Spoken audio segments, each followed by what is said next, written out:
This is IGN. The latest Switch 2 developer updates and another Nintendo Direct is reportedly set for September. Welcome to an all things Nintendo IGN Daily Update.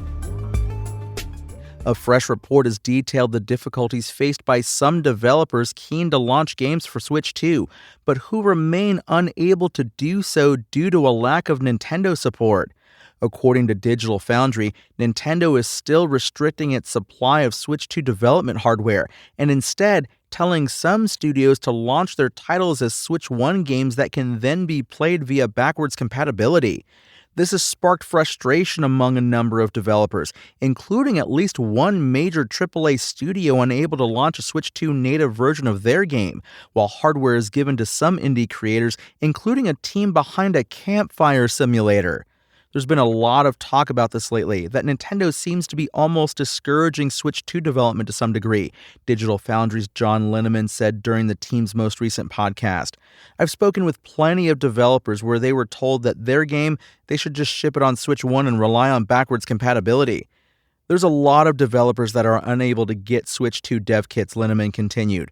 We talked to a lot of devs at Gamescom this year, and so many of them said the same things. They want to ship on Switch 2. They would love to do Switch 2 versions. They can't get the hardware. It's really difficult right now. One particular frustration has been the lack of transparency from Nintendo on why some studios have been given Switch 2 development kits while others have not. IGN has contacted Nintendo for comment.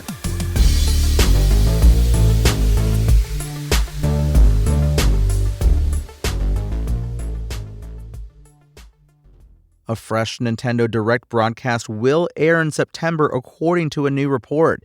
Speculation around the next major Nintendo Direct date has been rife, following a series of other presentations over the past few months, focusing on third-party games or individual titles, including a recent deep dive on Kirby Air Riders.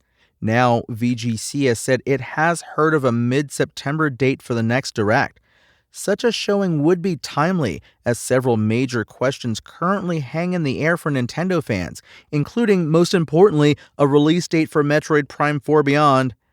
Previously promised to arrive in 2025, Nintendo has not shown anything new of the long-awaited Metroid Prime 4 since the Switch 2's full unveiling back in April. The silence has led some to fear the game could suffer a fresh delay, something Nintendo will likely want to avoid if at all possible. And then there's the small matter of Super Mario Bros.' 40th anniversary, which comes at an interesting time for Nintendo's mascot Plumber. Nintendo celebrated the game's 35th anniversary with its time-limited Super Mario 3D All-Stars package and Super Mario Bros. 35, plus the opening of the first Super Nintendo World theme park. How will Nintendo celebrate Super Mario Bros.' 40th? Well, we already know that the coming year will include the launch of Nintendo and Universal's Super Mario Bros. Movie sequel. On the game front, what plans Nintendo might have remain to be seen, but there are other 3D Mario games Nintendo could serve up for a fresh re-release, if it so chooses. Could we even get a glimpse of Switch 2's big new 3D Mario also? The stage is set for a strong Nintendo Direct in September, should the company officially announce plans.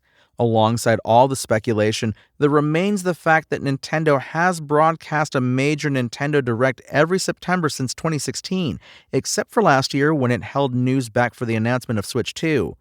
Currently, Nintendo's Switch 2 lineup for the remainder of 2025 looks like this. Kirby and the Forgotten Land Nintendo Switch 2 Edition plus Star-Crossed World arrives on August 28th, before Pokemon Legends Z-A Nintendo Switch 2 Edition launches on October 16th. After that, Kirby Air Riders is up next on November 20th. If it makes this year, could Metroid Prime 4 Beyond sneak into September, or will it sneak into 2025 just before Christmas in December? Here's hoping fans don't have too much longer to wait and find out.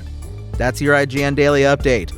My name is Tony Jackson, and if you want more news on your favorite games and entertainment topics, make sure to visit us at IGN.com.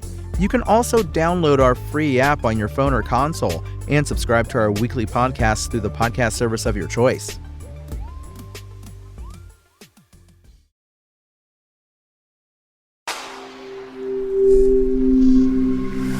SpokenLayer.